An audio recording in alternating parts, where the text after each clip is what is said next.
My self Rahul Gunawat. और आज हम बात करेंगे ब्लड प्रेशर के बारे में। जो ब्लड प्रेशर है ये सीवीएस का एक इंपॉर्टेंट टॉपिक है जो एग्जाम में पूछ लिया जाता है और ये लॉन्ग क्वेश्चन की फॉर्म में पूछते हैं जनरली।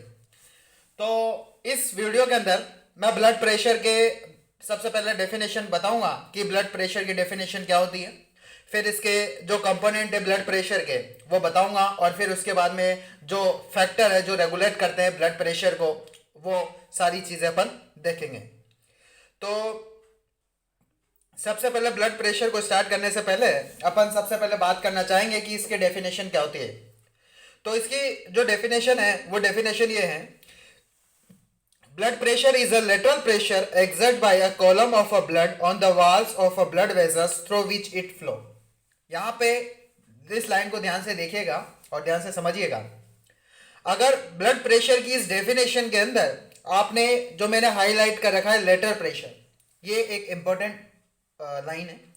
अगर ये लेटरल प्रेशर ये वर्ड है, अगर ये नहीं लिखे ना आपने, तो ये जो ब्लड प्रेशर की जो डेफिनेशन है वो इनकम्प्लीट डेफिनेशन है। करेक्ट।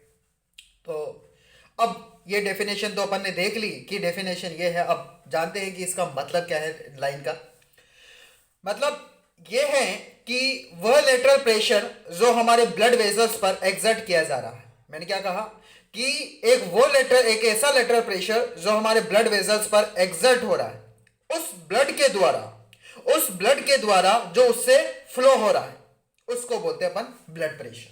करेक्ट। अब बात करते हैं इसके कुछ कंपोनेंट के बारे में।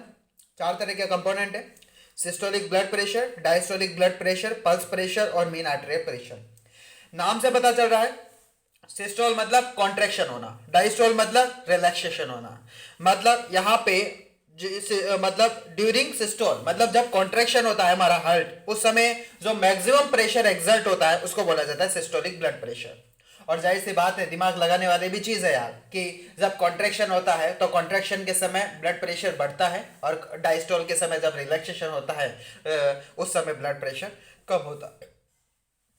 तो यहाँ पे भी सेम उसी प्रकार है कि जो सिस्टोलिक ब्लड प्रेशर की अगर बात की जाए, ये एक मैक्सिमम प्रेशर है जो ड्यूरिंग कॉन्ट्रैक्शन के समय हो रहा है, और ये डायस्टोलिक ब्लड प्रेशर है जो एक रिलैक्सेशन के समय हो रहा है, मिनिमम प्रेशर है ये। उसके बाद में इनकी कुछ रेंज है वो भी देख लेता हूं। इसकी जो रेंज है वो 100 से 130 mmHg है। प्रेशर को अपन mmHg के अंदर लेते हैं जब ब्लड प्रेशर को। इसकी यूनिट और भी होती है, पास्कल हुई, टॉर हुई, पर यहाँ पे जो ब्लड प्रेशर हो mmHg मर्करिक प्रेशर में लेते हैं। प्रेशर एवरेज अगर बात की जाए तो 120 mmHg होते हैं, और डायस्टोलिक की रेंज होती है 60 से 90 mmHg, एवरेज होती है 80 mmHg। जब किसी भी पेशेंट का जब ब्लड प्रेशर अपन मेजर करते हैं तो वहां पे जो इनकी एवरेज वैल्यू है 120, तो सिस्टोलिक ब्लड प्रेशर की वैल्यू और डायस्टोलिक की 80 mmHg। ये एक इनके रेस्पेक्ट में अपन जो ब्लड प्रेशर है वो पेशेंट का मेजर करना पड़ता है। और उसके बाद में सिस्टोलिक ब्लड प्रेशर और डायस्टोलिक ब्लड प्रेशर के बीच का जो डिफरेंस होता है उसको बोला जाता है पल्स प्रेशर। मतलब कॉन्ट्रैक्शन और रिलैक्सेशन के बीच का जो डिफरेंस है उसका बोलते हैं pulse pressure. Pulse pressure is a difference between systolic and diastolic blood pressure. और जैसे मान लो एवरेज ये 120 है, ये एवरेज 80, तो 120 में से 80 माइनस करेंगे, सिस्टोलिक ब्लड प्रेशर में से डायस्टोलिक, तो एवरेज कितना है 40 mmHg, तो ये है पल्स प्रेशर। उसके बाद में मीन आर्टेरियल प्रेशर की बात करें तो मीन आर्टेरियल प्रेशर क्या है कि डायस्टोलिक प्रेशर ये रिलैक्सेशन प्रेशर, और 1/3 पार्शियल प्रेशर, ये 1/3 इसका पार्शियल प्रेशर का। तो ये एक एवरेज प्रेशर है जो हमारे आउट ऑफ जो मतलब पूरी की जो कार्डिक साइकिल होती है उस कार्डिक साइकिल के अंदर प्रेजेंट होता है। करेक्ट। और ये इसको निकालने के लिए एक फॉर्मूला होता है, diastolic blood pressure plus 1/3 of pulse pressure, और इसकी जो रेंज होती है वो 95 से 100 mmHg होती है। अब उसके बाद में कुछ फैक्टर है जो रेगुलेट करते हैं ब्लड प्रेशर को, वो देख लेता हूँ। उसके बाद में ये कुछ फैक्टर है जो कंट्रोल होते हैं बीपी पे। इन यंग हेल्दी अडल्ट की अगर बात करूं तो उसके अंदर जो ब्लड प्रेशर मैंने कहा था कि 120/80 mmHg रेशियो होता है। 120 सिस्टोलिक प्रेशर कॉन्ट्रैक्शन प्रेशर और 80 डायस्टोलिक प्रेशर रिलैक्सेशन प्रेशर होता है। अगर मान लो ब्लड प्रेशर 140 से 90 हो जाता है या इससे ज्यादा हो जाता है तो एबनॉर्मल कंडीशन आ जाती है पेशेंट के अंदर। ब्लड प्रेशर एक फंक्शन है जो product of cardiac output and total resistance पे डिपेंड करता है। मतलब ये हुआ कि ब्लड प्रेशर को निकालने के लिए एक फॉर्मूला होता है कार्डिक आउटपुट इनटू जो पेरिफेरी रेजिस्टेंस। तो कार्डिक आउटपुट को जब पेरिफेरल टोटल पेरिफेरल रेजिस्टेंस से जब मल्टीप्लाई करते हैं तो ब्लड प्रेशर निकल के आ जाता है। तो इन दोनों पे डिपेंड करता है हमारा BP blood pressure. Any condition will be change in the either CO and PR the change of BP. मैंने कहा कि अगर ये चेंज होता है तो बीपी चेंज होगा, अगर ये चेंज होता है तो बीपी चेंज होता है। मतलब अगर इनमें से एक भी अगर फैक्टर पे अफेक्ट पड़ता है जिसकी वजह से हमारी बीपी पे भी अफेक्ट पड़ेगा। अगर इनमें से एक भी फैक्टर अगर चेंज हो गया जिसकी वजह से हमारी जो बीपी है वो भी अल्टर हो जाएगी, वो भी चेंज हो जाएगी। अब उसके बाद में जो फैक्टर है कार्डिक आउटपुट और एक पेरिफेरल रेजिस्टेंस, इनके बारे में देख लेता हूं, ध्यान से देखिएगा। तो सबसे पहले मैं कार्डिक आउटपुट के बारे में बात करूंगा। कार्डिक आउटपुट डायरेक्टली प्रोपोर्शनेट होता है बीपी पे। मतलब कार्डिक आउटपुट बीपी पे डायरेक्टली प्रोपोर्शनेट होता है। अगर कार्डिक आउटपुट बढ़ता है मतलब बीपी बढ़ता है। और कार्डिक आउटपुट को निकालने के लिए एक फॉर्मूला होता है heart rate into stroke volume. हमारी जो हार्ट रेट है अगर वो स्ट्रोक वॉल्यूम से मल्टीप्लाई कर दूं तो कार्डिक आउटपुट निकल जाता है, करेक्ट। तो अगर मान लो तीन कंडीशन होती है। अगर कार्डिक आउटपुट बढ़ गया मतलब अगर मान लो हार्ट रेट बढ़ रही है, अगर हार्ट रेट बढ़ रही है तो कार्डिक आउटपुट बढ़ेगा। तो उस समय डायस्टोलिक ब्लड प्रेशर बढ़ता है, क्योंकि ब्लड प्रेशर तो सिस्टोलिक ब्लड प्रेशर और डायस्टोलिक ब्लड प्रेशर दोनों का रेशियो होता है।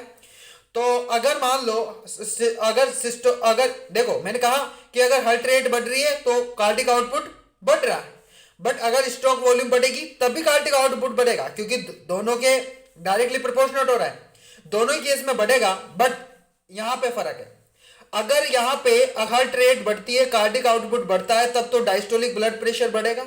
अगर स्ट्रोक वॉल्यूम बढ़ती है तब कार्डिक आउटपुट बढ़ता है, तब जो सिस्टोलिक ब्लड प्रेशर बढ़ता है। और अगर मान लो दोनों ही बढ़ते हैं तो उस केस के अंदर सिस्टोलिक ब्लड प्रेशर भी बढ़ेगा, डायस्टोलिक ब्लड प्रेशर भी बढ़ेगा। ये रटने वाली चीजें नहीं है, समझने वाली चीजें हैं। पेरिफेरल रेजिस्टेंस के बारे में बात करूं तो पेरिफेरल रेजिस्टेंस बढ़ता है तो बीपी घटता है। अब ये चार तरह के फैक्टर पे डिपेंड करता है। एक वेलोसिटी ऑफ ब्लड पे, एक इलास्टिसिटी ऑफ वेजल्स पे, एक विस्कोसिटी ऑफ ब्लड पे, एक क्वांटिटी ऑफ ब्लड पे। ब्लड की वेलोसिटी, ब्लड की विस्कोसिटी, ब्लड की क्वांटिटी, वेजल्स की इलास्टिसिटी, इन चार पे डिपेंड करता है। अगर मान लो वेलोसिटी ऑफ ब्लड है वो इनवर्सली प्रोपोर्शनल होता है पीआर के। पीआर मतलब peripheral resistance, total peripheral resistance. अगर वेलोसिटी ऑफ ब्लड बढ़ता है तो पीआर घटता है, अगर पीआर घटता है तो बीपी बढ़ता है, करेक्ट। इलास्टिसिटी ऑफ वेजल्स के इनवर्सली प्रोपोर्शनल होता है पीआर। अगर इलास्टिसिटी ऑफ वेजल्स बढ़ती है तो पीआर घटता है, अगर पीआर घटता है तो बीपी बढ़ता है। विस्कोसिटी ऑफ ब्लड पे डायरेक्टली प्रोपोर्शनल होता है पार्शियल प्रेशर पे, तो पल्स प्रेशर पे। अगर पल्स प्रेशर बढ़ेगा तो जाहिर सी बात है कि विस्कोसिटी ऑफ ब्लड भी बढ़ेगी। उसके बाद में क्वांटिटी ऑफ ब्लड की बात करो तो क्वांटिटी ऑफ ब्लड, अगर बीपी बढ़ता है, क्वांटिटी ऑफ ब्लड बढ़ती है तो बीपी बढ़ता है। मतलब क्वांटिटी ऑफ ब्लड, जो क्वांटिटी ऑफ ब्लड है वो बीपी पे डायरेक्टली प्रोपोर्शनल होती है बीपी के। अगर ब्लड की क्वांटिटी ज्यादा है तो बीपी भी ज्यादा है। अगर विस्कोसिटी ऑफ ब्लड है वो ज्यादा है तो जो पार्शियल प्रेशर, जो पल्स प्रेशर है, पार्शियल प्रेशर वो भी ज्यादा होगा। तो इस वीडियो के अंदर अपन ने जो बीपी के कुछ फैक्टर के बारे में बात की और इसके कौन कौन से फैक्टर है जो रेगुलेट करते हैं, और इसकी डेफिनेशन देखी, इसका कंपोनेंट देखे बीपी के, ये सारी चीज़ें इस वीडियो के अंदर देखी। आशा करता हूं कि ये वीडियो आपको पसंद आई हुई होगी। अगर ऐसा हुआ है तो please like, share, comment and subscribe my medicos studio YouTube channel. और जो इसके ये नोट्स है मैं अपने टेलीग्राम चैनल पे अपलोड कर दूंगा, वहां से आप देख सकते हो। Thank you.